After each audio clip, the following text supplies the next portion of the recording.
All right, Fieldsy, back at RIT, back in Rochester for the weekend. When you get to have, a game weekend where you get the practice the night before, just how does it feel like it's better when you get to have more time together on the floor on the weekend? Oh, I definitely think so. It gets your stick in your hand a little bit more too. Obviously, in these winter months, right, it's a little bit tougher to get out and shoot on your own if you don't have an indoor spot to be. So I think this just gets us into more of a routine too. Get to be around the guys all weekend, which is great. Obviously, after a loss too, I feel like it's been a short week too with getting back Monday and getting ready to go here Friday for obviously tomorrow. So it's been it's just good to get back and get the sticks in our hands and get ready to go. Yeah, asked Blaze about it on Thursday, but obviously for 2 years you're on the same team, but nowhere near the same position. Obviously you're taking shots unless he's getting up there on the man up and extra man. Just what is it now playing the same position with him to get that bond back? It's exciting. I mean, I think if you talk to every one of Blaze's teammates, I don't think you could get no one would say one bad thing about him. I think he's just the ultimate teammate, the ultimate player. He's one of the best there is, I think, in both leagues. And I just think he brings a whole different element to our offense in terms of his play, his leadership, his communication out there. I think it all adds up, and I think it adds a huge boost to our team. So I'm excited to be able to play with him again. Like you said, I played with him in college. I played with him in professional level already as well. So just to have him on our side again was a really exciting moment when I saw that. What does it mean to have his voice in that locker room? I feel like that might be his biggest impact for this team. Yeah, I definitely think so. He's vocal. He's very, when he speaks, everyone listens. I also think he has a way of, loosening the mood too. If things are a little tight or whatnot, guys are a little nervous or whatnot, I think he's one that always breaks the ice, and he gives everyone a good laugh too with that. But yeah, just he's been on so many successful teams, so having a guy like that with that type of experience of winning at all different levels, that just brings another element to this team. And I think it's great to bring someone in like that with a winning pedigree, and that's what we want to do here. So he's been great. During your time with the Knighthawks, you guys offensively traditionally have gone righty heavy. In this game against Las Vegas, the first time you guys really went went lefty heavy. How was that for you guys? How did you guys feel like that went kind of for the first time? I thought it was definitely a different look. I think we're kind of used to the way we flow, the way we play. In terms of obviously because we've been like that all season, being strong right. So I think it was good to give a different look. Especially since we've had a couple tough losses as of late, so to try that out, and I think it's another great option.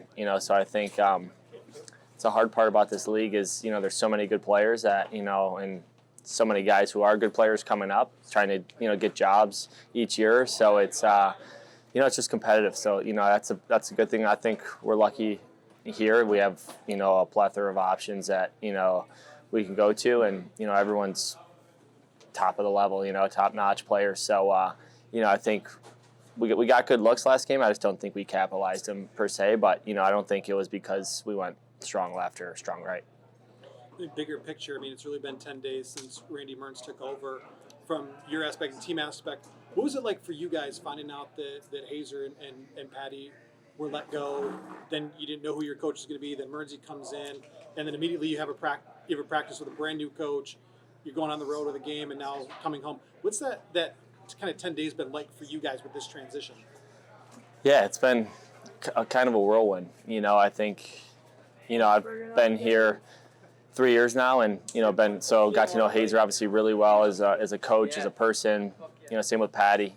So seeing guys like that go, I think you feel a little bit of guilt on the inside because, and I texted Hazer right after and just said, it's on us players, because if we're playing, if we're producing out there, we're winning, then obviously they're still here, right? And so I think we took a little bit of guilt with that, and yeah, so it was a whirlwind. And then we found out, maybe a couple hours later, I think we found out at like maybe 6 at night, and then maybe 8 at night we had a call to find out who the new head coach was. So it was really like a blink of an eye. So obviously we love Hazer too. So it was a lot. But Mernzi's awesome too. So I feel like he's a type of guy who walked into a situation of a losing team of guys who who obviously everyone loved Hazer. But everyone already loves Mernzi too. He's just one of those guys that gets along with everyone, and it brings a lot of energy to our locker room. And I think he's going to take it and run with it. And we want to be successful just as much as he does. So I think obviously we align in that way too. And I've got to know Mernzi too more over the last couple weeks. The last two, I guess, last week, because we were sitting next to each other on the flight home. And we talked again this week, just over maybe like an hour or two on a phone call. So, we're definitely getting to know each other more and more, which has been awesome too. Because I've played for Mernzi with Team Canada, so getting to play for him again is super cool. Did he recruit you coming out of high school? That's a funny subject. I think he. I don't know. I was always smaller, in school or in high school and whatnot, and I really wasn't highly recruited by any means. Albany was my only offer I got. I knew Mernzi just from going to those camps you could go to for colleges, like the Griff for a day or whatever it was. So I'd always go to those, and I loved Mernzi. He was a great guy. I've heard great things about from everyone while I was in high school too. So. But yeah, Albany was the only offer I got, so obviously, and I was very happy to be there as well. So, but I've known Mernzi for a while, and he's a great guy. Do you bust his chops at all and say, "Hey, you could have had this in college"? No, he's so good at what he does, and he had some great players there as well. So I just don't think the pieces of the puzzle fit at the time. I think he had some great lefty attackmen as well. So yeah, I think, and they're already committed and whatnot. So I think, just like I said, I don't blame him. Looking at myself as a high school player, I was probably 5 foot, 5'4" maybe, and I was $140. I was very small. So I think really my freshman year of college is when I hit the growth spurt and put on 20 pounds and whatnot, and I think that helped me get into the player I am now.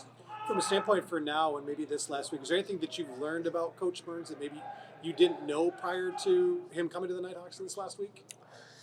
Yeah, I think, I got to know, I knew Mernzi. I've, known him for a little bit, and his wife as well, and his kids. I've seen his kids playing, and Coach Owen, I believe it was.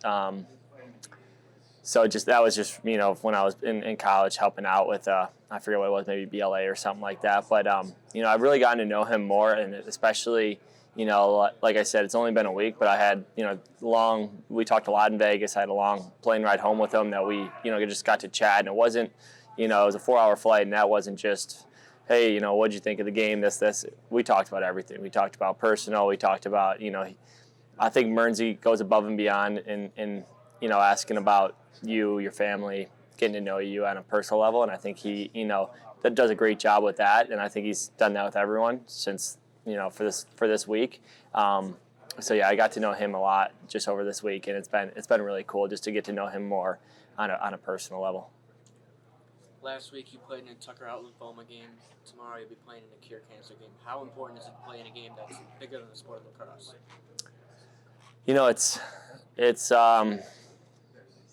It is. I mean, it's awesome. You're right. Playing in those type of games is a lot bigger than just a game, and I think we all take a second to soak that in, before the game, because it is a big moment, right? I think we've all known someone who's had cancer, who maybe know people who we've lost to cancer, and it's hard. It's hard to So I think just to be able to play, for them and play to raise money for certain foundations and whatnot, I think is really an honor, and I don't think any of us take that lightly. Going into last week's game, most people thought it was going to be Landon Kells in that, and then it was Alex Bouquet. Who were you preparing for?